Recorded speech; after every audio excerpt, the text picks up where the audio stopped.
बर' फरायसा सान लोगोसे जोंनि टेंगनाथ ब्रह्मनि जोनोम सान आरो बेखौ लोब्बा लाखिनानै दिनै जोंनि नैबे सिङाव थानाय सनापुर फिल्डआव मोनसे साइकेल बाइक रेलि मोनसे हाबाफारि लानाय जादों ना बेखौ हाबाफारिखौ जों CFC माने बर' फरायसाफोरा गोबां बर' फरायसाफोरजों लोगो नांनानै बे हाबाफारिखौ लानाय जादों थ' दिनैनि हाबाफारियाव मा मा दं बेखौ एसे नोंथांमोननोबो फोरमायनो होननानै जोंनि बे मिंमा हालामाव माबायदि प्रग्राम लानाय जादों बेखौ नोंथांमोननो फोरमायनो होननानै नैबेयाव आं बेखायनो फैलायबाय आरोना हाबाफारिखौ मा लादों एसे नोंथांमोननो आरोना आं देखायलांबाय माने 87आव आन्दलना जादोंब्लाबो जोंनि लखिमपुर जिल्ला एबसु बे समाव लखिमपुर जिल्ला एबसुआ गोलो गोथौआवनो दंमोन माने 1986आव रौथायाव खावनै गावनायनि भलन्टियार फर्सनि आंनि चेयारमेना तरुन मोसाहारिमोन दा बेनि थाखाय आङो फरायसाफोरनि गोबां मेलाव थांदोंमोन बेनि थाखाय आङो बिथांखौ खाथियाव मोनाखै थेवब्लाबो आङो बिथांनि बिबुंथिफोरखौ खोनानो मोनदों गिबि खोनानो मोनदों 1983 मायथाइ 12 जुन जाय 12 जुना दिनैसिम बर' फरायसाफोरनि थाखाय मुंख्लं सान बे 1983 मायथाइनि 12 जुननि रेलिखौ आङो गुवाहाटीआव मोनदों मानो मोनदों आंहा मोनसे थांखि दंमोन जिउआव जे आं मेट्रिक पास खालामबा गुवाहाटीआव फरायगोन बेनिखायनो आं मेट्रिक परीक्षा होखांनाय लोगो लोगोनो गुवाहाटीआव ओंखारलांदों हाजिरा हुजिरा मावनानैबाबो आङो गुवाहाटीआव मोननैसो बेसे मोजां कलेज दङ बेखौ नायगिरनो दा बे समावनो जोंनि समाव जुलाइआवसो मेट्रिकनि परीक्षाखौ माबाखौ रिजाल्टखौ होयोमोन बेनिखायनो 12 जुननि जितु बे नोलोबारि हाई स्कुलाव माने कनभेनसन जादोंमोन बे कनभेनसनाव बड'फा उपेन्द्रनाथ ब्रह्मआ फैदोंमोन दा बेयाव जोङो मिलाव थानो मोना हाया जोंनिया जाहैबाय मा जोंना सरगियारि सान दङ जोंनिया मोनसे मिथिं जाबा खननो मोननांगौ मोसानो मोननांगौ बेबायदिल' आरो माने हारिमुआव बाहागो लानायल' जोंथ' एफा गिदिर मानसि जागोन ना मिथिया बै समाव नायनो हागौमोन फैनायखौ मिथिगौ मानसिखौ नुदों नाथाय बे बिथांनि लेक्सारखौ जों बे समाव खोनायाखै दा बेबायदियै जोङो बिथांखौ मोनदों आरो मोनबावदों आं कटन कलेजाव बे रेलियावबो बिथाङा दंमोन थेवबाबो आङो बिथांनि लेक्सारखौ गुवारै आं खोनानो मोनाखै दा बेखिनि आङो बिथांजों बेखिनिखौल' मोनदों बिनि उनाव आङो फरायसा आफादाव दैदेनगिरि जाहैदों उनावसो न'आव थांनानै बिथांनि लोगोफोरनिफ्राय दैदेनगिरि लोगोफोरनिफ्राय इउजि ब्रह्मनिफ्रायनो सोरबा माने बिथांमोननिफ्रायसो आङो बिथांनि सोमोन्दै गोबां मिथिनो मोनदों आरोबाव बे समाव गोबां गामिनिफ्राय हाबाफारियाव बाहागो लानो थाखाय गासिबो फैजोबनायखौ नुनो मोनदों ओमफ्राय ओरैजाय माखासे मानसि फैबावनो दं आरोना जोंहा सार माबाखौ मोनफैबाय बे समाव जोंहा जिल्लानि दख'रानि ओमफ्राय गामि गामि लेंहरजानाय आलासिफोरबो गासिबो सफैजोब्बाय बेयाव माने फंनैसो बड'फानि मुङाव माने बिबुंथि लाखिनायखौ नुनो मोनदों आरोना ओमफ्राय नैबेयाव सिडनीनि नैबेयाव फिरफिला बिरनो हाबाफारि बेथ' अलरेडि जोबनानै थांबाय आं बेखौ मोनथिस्लाबासै बेनोमोन आरोना आरो कटन कलेज बर' लिटारेरि ससाइटिनि जानानै जों बिथांमोननो महर होदों जेनेरेल सेक्रेटारि देरहादों बिथाङा दा बेखौ आं मानो बुंदों 89आव आन्दलना गिलु जाबा जोंनि हायार सेकेन्डारि फाइनाल गुवाहाटीआव आसुआ ओरैबायदि खालामबाय इन्जुर मोनसे खालि गैया मोनसे थिनालि सारियालि गैया पस्टारिं खालामजोब्बाय उपेन ब्रह्म रक्त लायो सोर ब्रह्म माने आसामखौ डिभाइड खालामबाय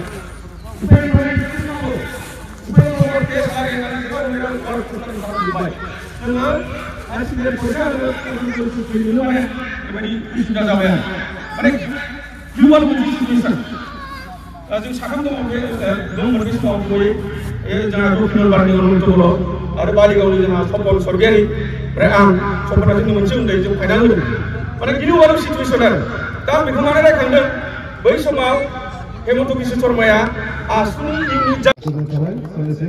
लोगोसे बे समावहाय Awal dari Pak Pamit Sultan Ditangkul, registrasi dari Kolej, registrasi pendidikan registrasi Ditangkul dari Kolej.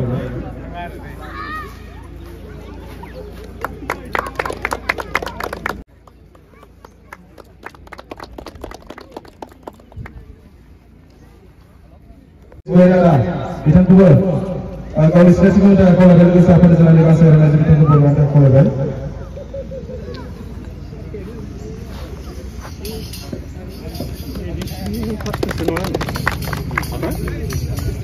तो लोगोफोर दिनैनि बिबार बावनाय हाबाफारिया बेखिनियावनो जोबनानै थांबाय ओमफ्राय बिनि उनाव दङ जोंहा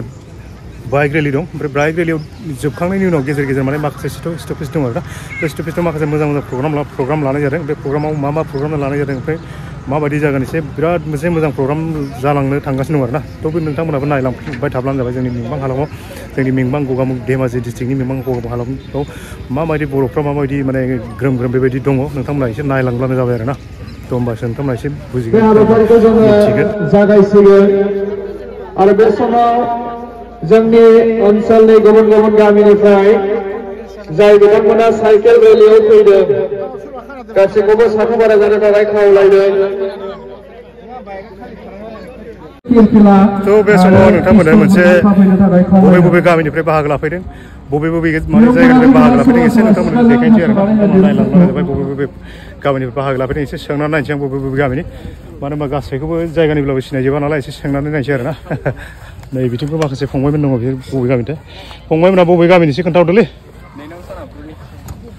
बालागुरिनि आरोना ओरै गासिबो सनापुरनि नामा बबे गामिनि सुथियापारा गासिबो सुथियापारा ना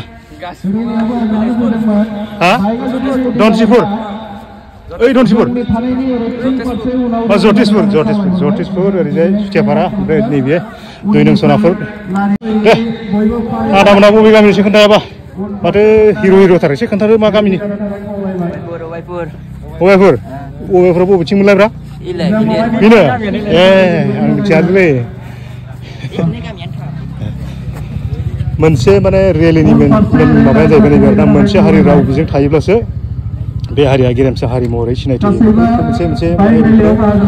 बाथ्रा बुंथाय आरोना ओमफ्राय नैबेयाव माखासे आदामोन दं जोंहा आदामोना एसे मा गामिनिथाय एसे खोन्थाना लायाबा दे ओमफ्राय बेयाव आदामोन नुदों आं एसे मा गामिनि एसे खोन्थायाबा अबायपुरनि बबेथिं अबायपुर ओरैजाय नैबेनो आरोना अबायपुर गामिया ओरैनो गेजेर गेजेर फ्राय नोंथांमोना नुदों जानो हागौ बे गामिखौ आं मालाबाफोर देखायनाय बेनो ओमफ्राय नैबावबो एसे आदामोन दङ नैबेखौथ' एसे मालाबा नुदों खोमा बैसागु सिजोनबा नुयो माने एसे गामिखौ खोन्थादो दे मा गामिनि गोबां दंफैयो गोबां रायजोफोर बाहागो लाफैनायखौ नुनो मोननाय जादों माखासे नुदों आरो गामिखौ माने मिथिनानै लादों जोंनि नुनो हालामाव मा गामि दङ बेबायदि गासै गामिनिफ्रायबो माने बाहागो लाफैनायखौ नुनो मोननाय जादों आरोना नै बेफोरखौबो नुनो मोननाय जादों गामिखौसो खोन्थादो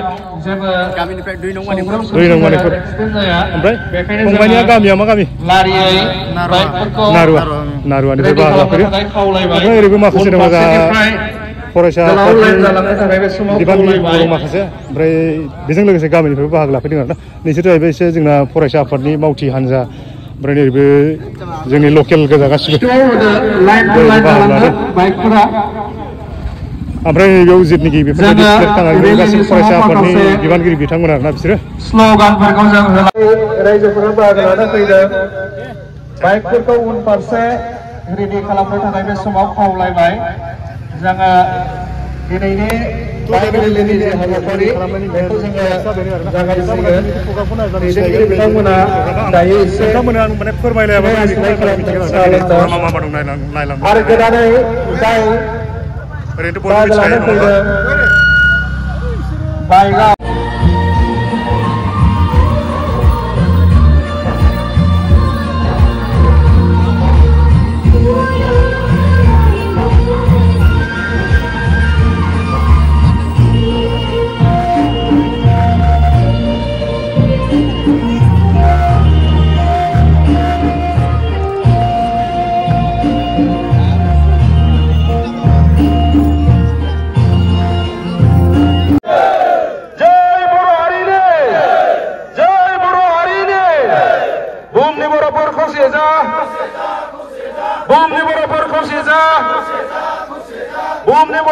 खौसेजा दुलाराय बर' फरायसा आफाद थांनायनि जादों दुलाराय बर' फरायसा आफाद थांनायनि जादों दुलाराय बर' फरायसा आफाद थांनायनि जादों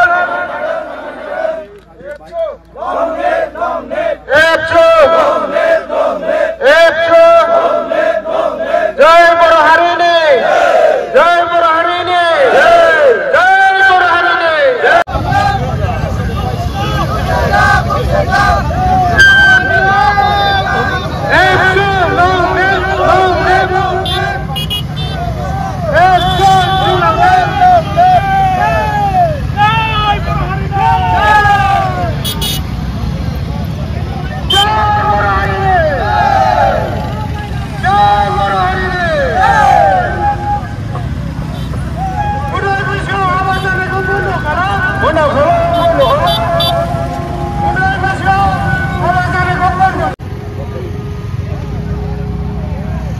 Babel Arura.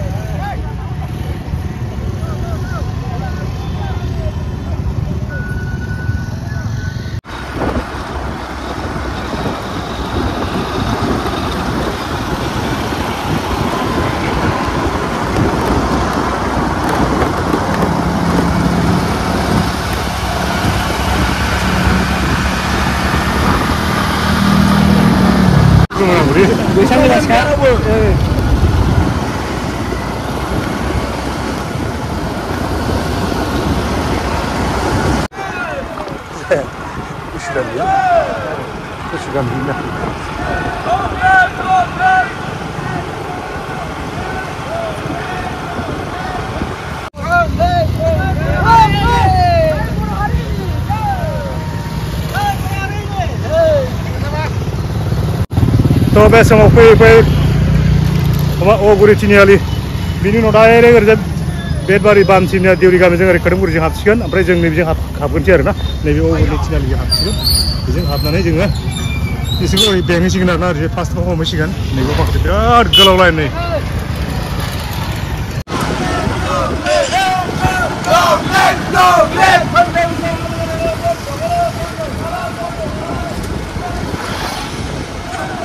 अयथासार गोलाव माथो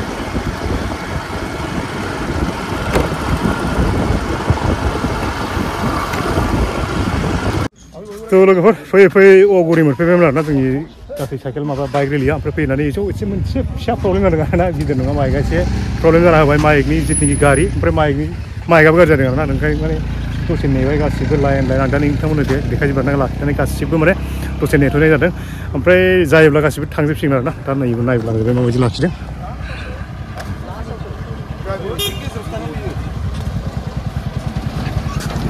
सौरावनि खिथ' बेवहाय माने गासिबो माने माइक गाज्रि जादों नालाय गासिबो एसे स्टेन्ड लाखिथ'बाय आरोना रेस्ट लाथ'बाय दसे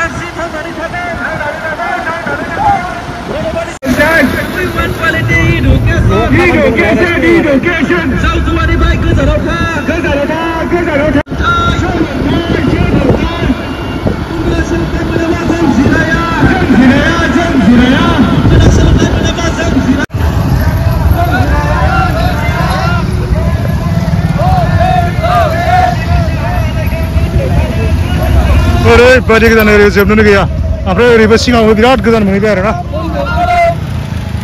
भलिउम लागाव सेंग्राफोर सेंग्राफ्रा हाग्रा बाबाय माने दानिफ्राय माइकजों होख्रावनाय मालाय सहज नालाय ओंखाय माने खुगा गोजा होख्रावनाय सहज गारबार रानखांजोब्बाय आरोना सेंग्राफ्रा बिराद गोजानबो जोबनो गैयानो बिराद गोजान नै दाबो माने ओरैजाय फैगासिनो दं नायलाय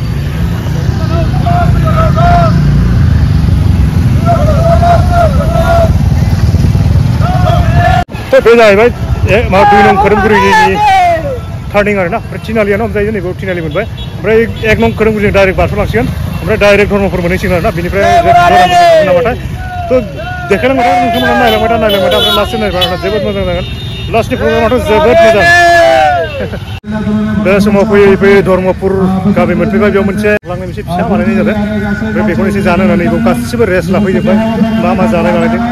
माबायदि एसे आइटेम बानायदों एसे नायदो बेखौबो देखायलांसै नोंथांमोननो गासिबो सफैजोब्बाय नै माखासे दंबावोसो नै उनथिंजाय नै बेयाव थानायफ्रा गासिबो सफैग्रोजोब्बाय नै नायलांजोब्बाय लोगोसे दङ धर्मपुर बेजोंदिपुर आरो माने एसेबां हाइ फ्लाइ बुट मानगोनां बिथांमोननि गामिनि मानगोनां आफादगिरि गाहाय नेहाथारिजों लोगोसे गासै रायजो राजा नोंथांमोन आरो बे समावहाय आङो धर्मपुर गामिनि आइजोफ्रा माने बेयाव बुट जानाय हाबाफारिखौ माने गासिबो बे समावहाय हरगासिनो दं आरो नाथाय बिबुंथि लाखिग्रोनो थाखाय जोंनिफ्राय लाइन जानांगौ जोंनि धेमाजि जिल्ला दुलाराय बर' फरायसा आफादनि मानगोनां बोसोनगिरि तेनजिं बर' आदाखौ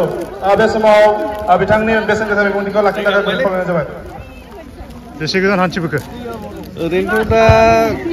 6 किल'मिटारसो जाबाय आरो बे समाव 10 किल'मिटारसो जाबावगोन स्टपेज दङ नामा ओरैनोथ' धनसिपुर आरो सनसलि गामिनि रायजो राजाफोर आरो बिनि उनाव जोबथा लास्ट नोलोबारि सा नोलोबारि 2 नं मानिपुर 1 नं मानिपुर बेवहायबो धेमाजि जिल्ला दुलाराय बर' फरायसा आफादनि मानगोनां आफादगिरि गैया दा जोङो बयबो बुंनो हागौ मा जाहोननि थाखाय मानो थाखाय बिथाङा हारिखौ जौगानायनि थाखाय हारिखौ मोनसे गेरेमसा माहारि दानो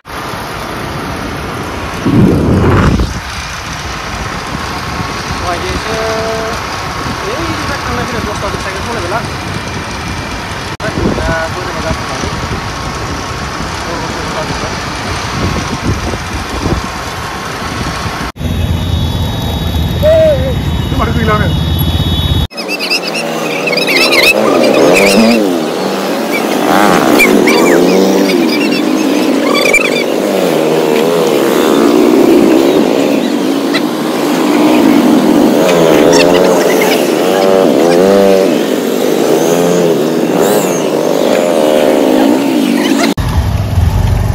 फैयै ओमफ्राय नै बिथिं एकदम नै दाबो जोबाखै आरोना नैबेनिफ्राय ओंखारबोगासिनो नैबेनिफ्राय ओंखारबोगासिनो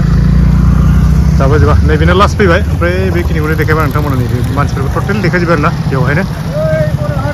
जै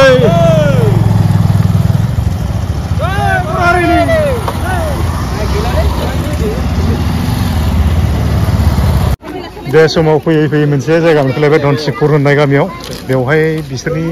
माखासे रायजोफ्रा माखासे जानाय लोंनाय बानायदों बेवहायबो नायदो मा बानायदों दहायनिजों एखे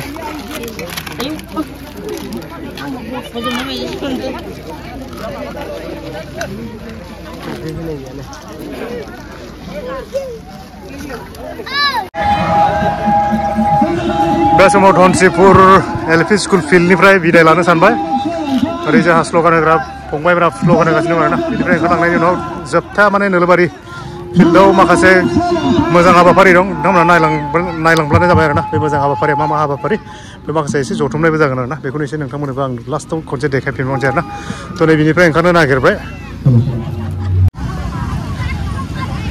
थ' लोगोफोर माने प्रग्रामा फ्राय जोबनायनि लामायाव फैबाय आरोना जाय माने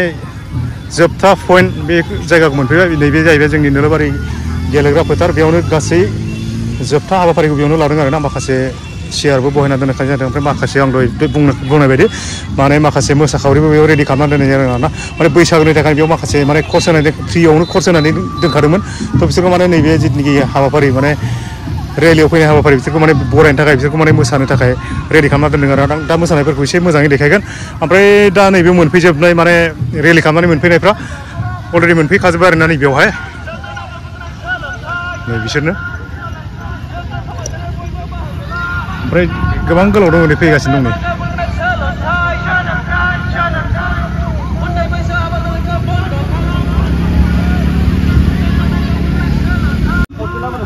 बे समाव जोबथा हाबाफारि हिसाबै जोब्बाय गासिबो सौफैजोब्बाय नायदो गासिबो सोर सोर दंमोन गासैखौबो खनसे नायनानै लादो जोंहा रेलियाव फैनायफोरखौ साहा लोंसै बिस्कुट नांथ'ला साहा लोंसै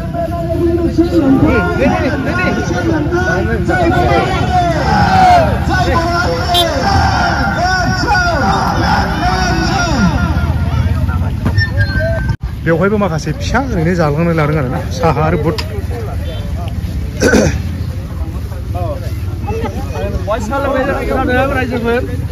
दा साहाखौ जोंबो बिराद मेंबाय रबजोब्बाय सिं साजोब्बाय ओमफ्राय मा रानदों नायदो नै साहाखौनो बिलाबायना लोंसैलै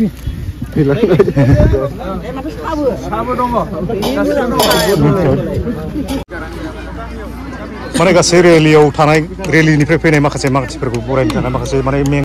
मोसाग्लांनानै माने रंजाहोनो माने गोसोखौ मोजां मोननो थाखाय बिसोरो मेथाइ खननो हासिगोन दामनो हासिगोन ओमफ्राय नै बिथिं नुहुरनाया मोसासिगोन आरोना एसे खाथियाव दङ नायग्राफोरबो दं नै लामनो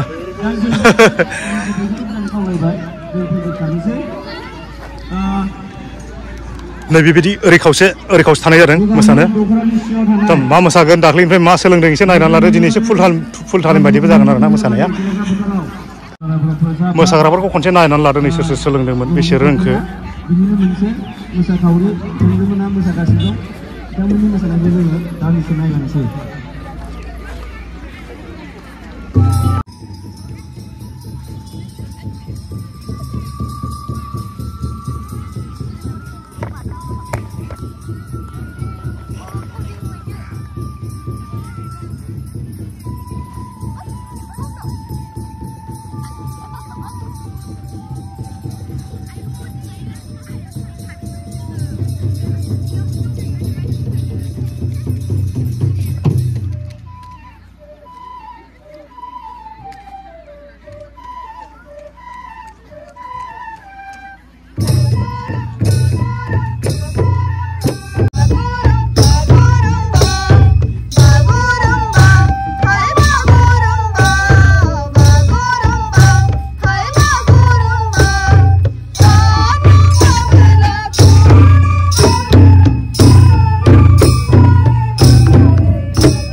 माने हाबाफारिया जोबथा हाबाफारि नालाय ओमफ्राय बेयाव माखासे माने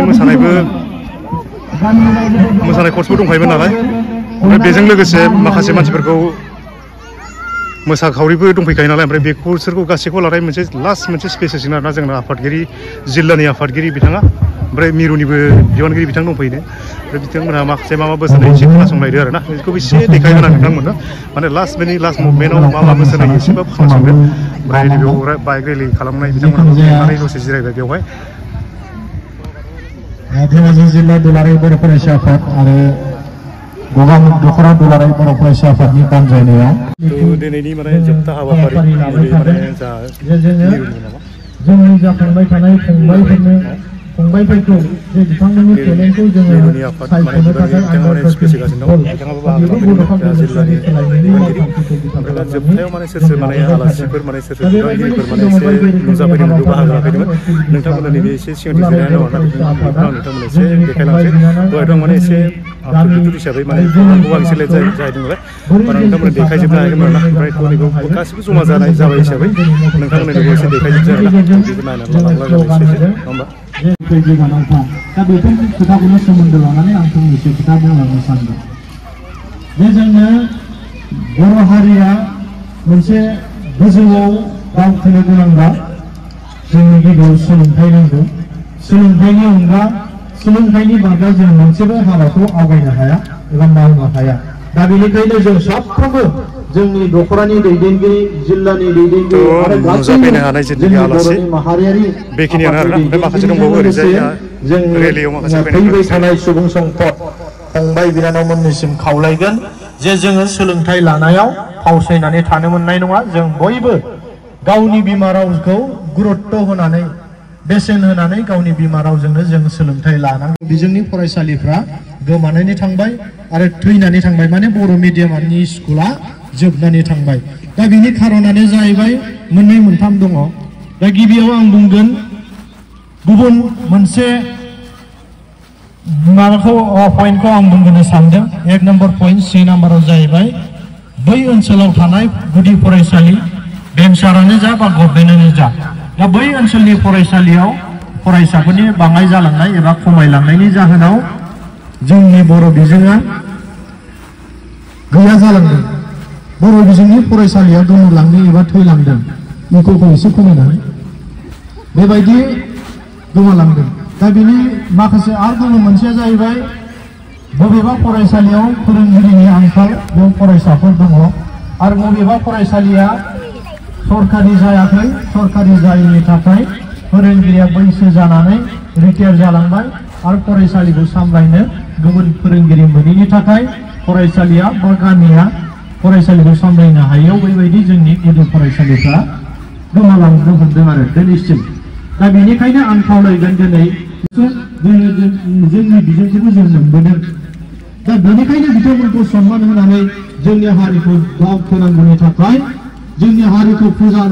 फोथांनांगौनि थाखाय बर' बिजोङाव सोलोंथाइ लानो थाखाय आं बयखौबो खावलायदों आरो लाहोनो थाखाय बयखौबो खावलायदों जोंनि गेजेराव गुबुन गुबुन साननाय गुबुन गुबुन फोथायलायनाय थायो जे बर' बिजों फरायनानै जेबो जाया दा बेफोरबायदि जोङो बर' फरायसा आफादनि मोनसे सनमान गोनां बान्था देरहासार कमल कुमार ब्रह्म बे बान्थाखौ आजावनो हानाय फरायसा जादों सारा आसामाव मुं मोनदों गिदिर गिदिर दैदेनगिरिफोरनि सिगाङाव एमएलए मिनिस्टारफोरनि सिगाङाव बरायजादों जे पागल मोसाहारिनि फिसालाया 96-94% मोनदों साजाबो थिग बेबायदिनो 94-92% मोननानै मेट्रिकखौ पास खालामनो हादों दा बै गथ'नि खोथाखौ आं एसे बुंनो सानदों बर' बिजों फरायनायनि बेलायाव दा बै गथ'आ दिनै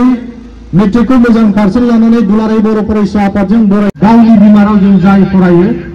बैखौसो बोजबनानै लायो आरो जाय बिमा रावखौ बोजबनानै लाया जाय मानसिया बिमा रावजों सोलोंथाइ होआ बैखौ मा होनो कानपुर बायदियाव जाम्बा होननानै बुंनो जाहैदों खारन बै मानसिया गावनि बिमा रावखौ मोजां मोना गावनि बिमा रावखौ बोजबनानै लायाखै दा बेनिखायनो कानपुर बायदियाव जाय बिमा रावजों सोलोंथाइ होआ सोलोंथाइ लाया बैबायदि मानसिखौ भेलु होआ जाहैदों दा बेनिखायनो दिनै नोंथांमोना नुदों फ्रान्सआ माबायदि डेभेलप माबायदि जौगानाय आरो जापानफोरा माबायदि टेक्न'लजियाव जौगानाय जों बयबो नुदों दिनै जों बाहायनाय मोनफ्रोमबो फिसा मबाइलनिफ्राय लानानै कि जानि नैबे आं बुंबाय थानाय स्पिकाराबो मोनसे पार्टआ बे जापाननि मोनसेबाबो दङ खोमा हयथ' बेनि बेटारियानो थानोबो हागौ जे फ्रान्स होनोब्ला दिनै डिफेन्स सेक्टराव बेसेबां दावगानाय बिथांमोनहा दिनै फाइटार जेट सिलाय बारुद गासैबो इन्डिया फ्रान्सनिफ्राय लाबोजोबो खारन बिसोरो सोलोंथाइखौ गावनि बिमा रावजोंनो लानानै गिदिर इन्जिनियार जानो हादों गिदिर साइन्टिस्ट जानो हादों दा बेनिखायनो खावलायदों जे जोंनि फैबाय थानाय फिसाफोरखौ जाखांबाय थानाय जोंनि लाइमोनफ्रा बुजायनांगोन फंबायफोरखौ बुजायनांगोन जे जोङो बिमा रावजोंनो सोलोंथाइखौ लानांगोन आरो बिमा रावजों सोलोंथाइ लानानै गोग्गो सोलोंथाइखौ जों लाथारनांगोन बेखौ बयनिसिमबो खावलायनाय थाबाय जे नङाब्ला गाज्रि जाथायजों लोब्बा जानानै सोरबा जेलाव थांनांदों सोरबा आथिं आखाइ बायनांदों सोरबा न'खरनि धन सम्पति फाननानै न'खरा सिलिंखार जालांनाय दा बैफोरबायदि बिदिन्थि बेखौ गोथां बिदिन्थि जों नुदों दा बेनिखायनो जों खावलायदों रावबो बासायनो हानाय नङा दा बेखौ बासायनो थाखाय बुजिनांगोन आरो गाव गावनि गोसोखौ हमथानांगोन आरो गाव गावनि फरायनानै गावनि जिउखौ दानायनि बेबस्था बेखौ लाग्रोनांगोन फरायनानै सासे मोजां मानसि जाग्रोनांगोन मोजां मानसि जायोब्लासो सासे बर'नि सुबुं सम्पद जागोन दा बेनिखायनो बैफोर गाज्रि हुदानिफ्राय जों गोजानाव थानांगोन आरो मोनसे खोथाया जाहैबाय जे जों गुबुन जायगायाव खामानि मावनो थायो जोंनि गामिनिफ्राय सोरबा फरायनो गारनानै न'खरनि उसुबिदानि थाखाय गुबुन जायगाफ्राव हाबा